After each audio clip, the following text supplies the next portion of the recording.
So tell me more about that part, that example you just used of a child who might be fearful of getting an MRI. How would this help? So imagine, the biggest problem about medical procedures is, and that's not only applicable for children, but especially for children, they come into an area that they don't know. They don't know what awaits them. They're just afraid. It's loud, it's dark, or it's cold, and it's something that is scary, right? It's also for grown-ups, it's scary, but for children especially. And with these type of applications, you can already show children how things work and that they don't have to fear this, right? So an MRI, for example, will have a situation where you can put on your VR glass, you can get into an MRI and you experience the noise and you can experience the feeling of being inside an MRI. And so you can learn that there is no need to be afraid of. So you already, when you get the examination, you already know what is waiting for you, and you already know there is nothing that you have to be afraid of, right? So we see this as a big opportunity to make things a little bit easier. That's fascinating. That is something that I can tell you with my own friends and family members, that would be very helpful. I find a lot, especially when you talk about pediatrics, about child patients, there's a lot of fear. When we're talking about the ultimate effect of having more people get the care that they need and overcoming all these barriers that have been put up, whether it is fear or lack of access or just not understanding their options, it seems like there's really an infinite opportunity here, which is getting me really excited about all of this. What kind of reception or reaction have you had so far? Like, what types of people are joining this metaverse so far? So the thing is that, we've been at Arab Health in Dubai in January, and the reactions were overwhelming.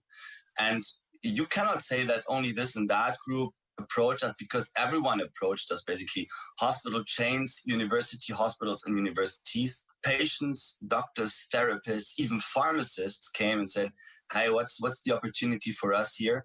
And also the industry is highly interested in that. So we have a lot of partners. And, at the moment, we already have a little bit stopped the applications because we have to implement all these, or we have to onboard all the people that have already joined us. And I can tell you there are several university hospitals on board. There are hospital chains on board, associations on board. There are companies on board. There is pharma. So end of this month, we will have a presentation in one of the biggest pharma companies in the world that wants to explore this. So each and everyone is interested in that. And also patients and even people that don't have any health issues say, okay, that's cool because I can learn more about conditions maybe my parents suffer from, or what can I do to prevent diseases? Because this is so important, because, most of the time when you're not sick, that includes me, that includes Ben, that includes you, Jared, that includes mostly younger people that don't have any health issues. They're not in touch with that, and they are not interested, and they don't want to be confronted, because healthcare is always something that makes you afraid. When you think about healthcare, you think about diseases, hospitals, stress, corona, cancer, all these things that you don't want to be in touch with when you're not affected. But as a matter of fact, you can do a lot to prevent these things. And the metaverse offers people the possibility to prevent diseases, because they can learn about conditions, they can learn about vitamins, about nutrition, about exercising, about what to look out for to not become sick, and to use these services. There is so much space for that to learn. And with this combination of this gamification, it will be fun to learn it. It's not just a gray, dark website or some text that makes you afraid of whatsoever, but you can explore this, and there are people, you can talk, you can learn things. I think this is just great. Just coming back, Jared, to your question, who is approaching us? We, of course, limit the amount of people that approach us at the moment, because we focus a lot on onboarding huge players in the healthcare industry. We want to bring in the forward-thinking institutions and companies. This is our target at the moment, because when you have them in, you can, of course, the service infrastructure in the metaverse, which then will be open for all the interested audiences to come in and take advantage of it. Interest is there from a lot of people, patients, doctors. We speak really at the moment, we focus on very big stakeholders in the game.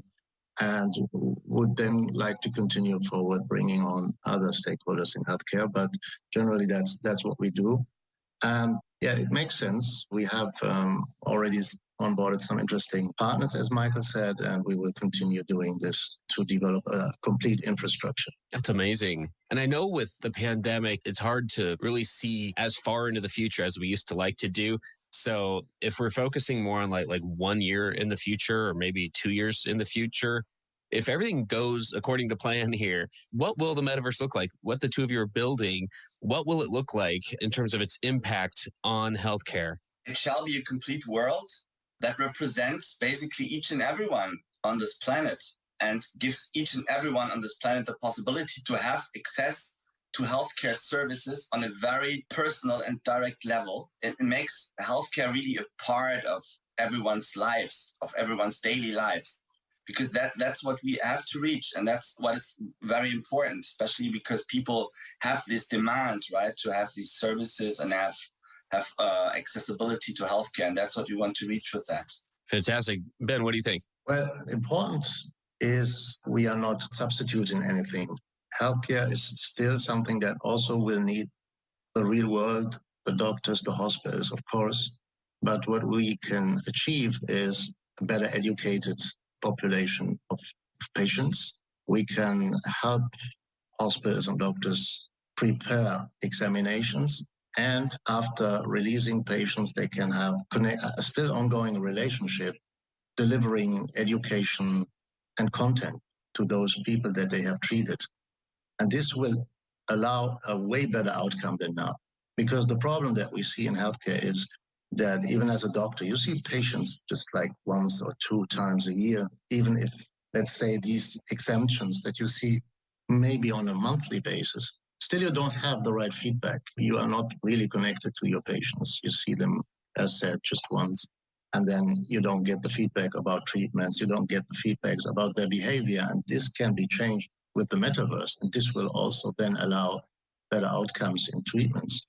But besides this, the metaverse is also a platform to interact between businesses, between institutions, right? So we make the interaction between institutions way easier and more efficient.